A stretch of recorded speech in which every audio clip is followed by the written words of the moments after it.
쿠팡 BM 출신이 알려주는 100억 매출하기. 안녕하세요. 매출을 부탁해 지안스입니다. 우리는 왜 쿠팡을 해야 할까요? 자, 여기 우리나라 온라인 쇼핑몰의 투탑인 쿠팡과 네이버가 있습니다. 그리고 마케팅 프로모션비를 어마어마하게 쓰는 테무와 알리의 도전도 있죠. 그러나 이들 모두 쿠팡을 이길 수가 없습니다. 그 이유는 쿠팡이 바로 물류를 갖고 있기 때문이죠. 자, 그럼 이제부터 쿠팡 판매 타입별 속성에 대해 알아볼까요?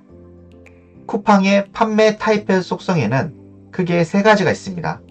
첫 번째, 로켓 배송인데요. 로켓 배송은 쿠팡이 직매입해주는 형태로 60일 후에 정산을 해주는 시스템입니다.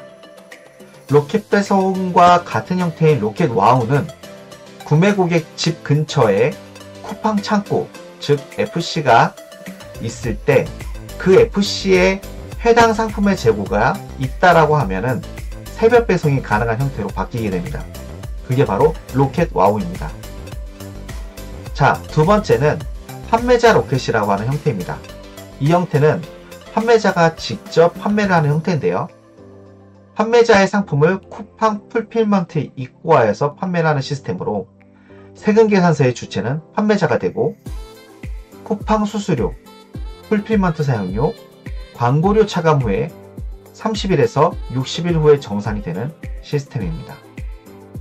마지막으로 로켓 배송과 판매자 로켓 외에 딱지가 붙어있지 않은 판매자 배송이 있습니다.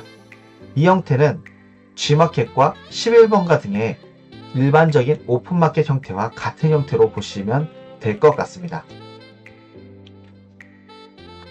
자, 그럼 저는 앞에서 말씀드렸던 세 가지 형태 중에서 판매자 로켓에 대해서 설명을 드릴 텐데요.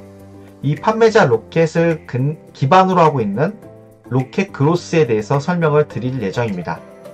로켓 그로스는 판매자가 고객에게 직접 배송 보내는 다른 오픈마켓과는 달리 쿠팡 풀필먼트에 판매자의 상품을 한 방에 입고하는 시스템으로 보관 및 재고 관리, 상품 포장, 상품 배송, CS 고객 응대까지 모두 쿠팡에서 해주는 시스템입니다.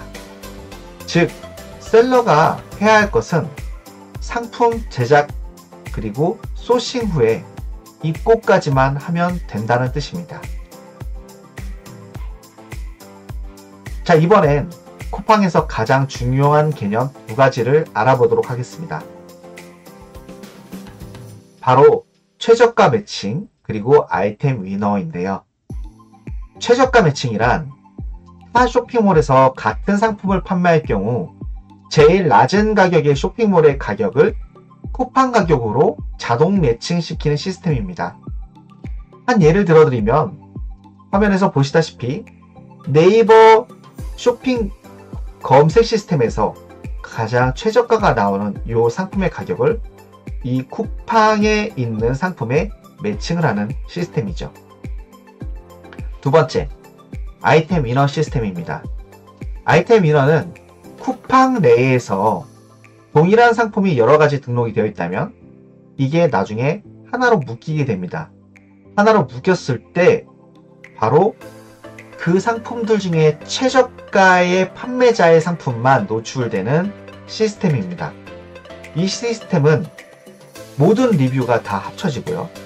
그리고 모든 상품이 다 합쳐지는데 가장 낮은 가격으로 파는 상품의 판매자의 상품만 노출이 된다는 시스템으로 매우 중요한 개념입니다. 다음으로 쿠팡 상위 노출의 가장 중요한 개념에 대해서 말씀드리겠습니다.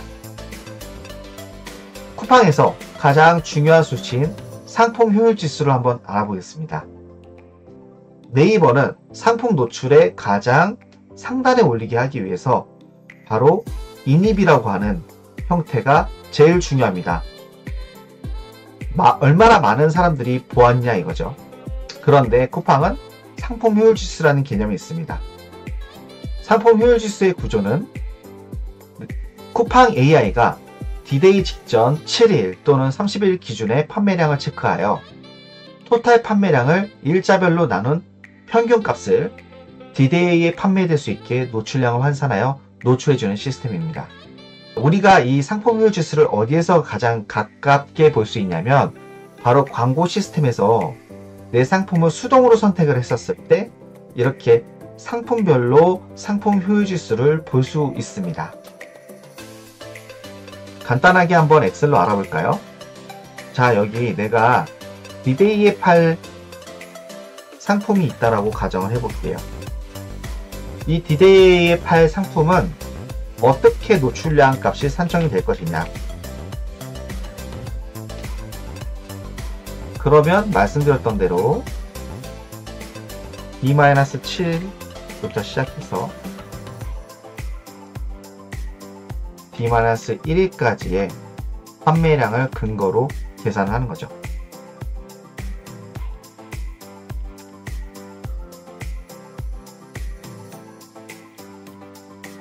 이렇게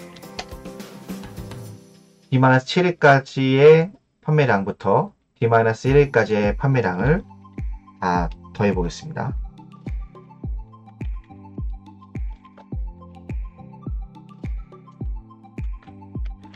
그럼 이런 판매량이 나오겠죠. 이걸 7로 나누는 겁니다. 에버리지를 하는 거니까. 자, 그렇다면 디데이에는 이렇게 16개 정도의 판매량을 나타낼 수 있게 노출을 해주는 거죠. 반드시 이 16개를 판매를 하게끔 해준다는 게 아닙니다. 이 16개를 판매를 하게 도와주기 위해서 노출량을 환산해서 노출해준다는 거죠. 이상으로 상품 효율 지수의 구조에 대해서 알아봤는데요. 여러분 어떠신가요? 가장 간단한 개념이면서도 가장 중요한 개념을 오늘 설명드렸습니다. 다음 시간에는 좋은 상품을 선택을 하고 그 상품을 어떻게 소싱을 하는지에 대해서 말씀드리도록 하겠습니다. 이상으로 매출을 부탁해 지하스였습니다.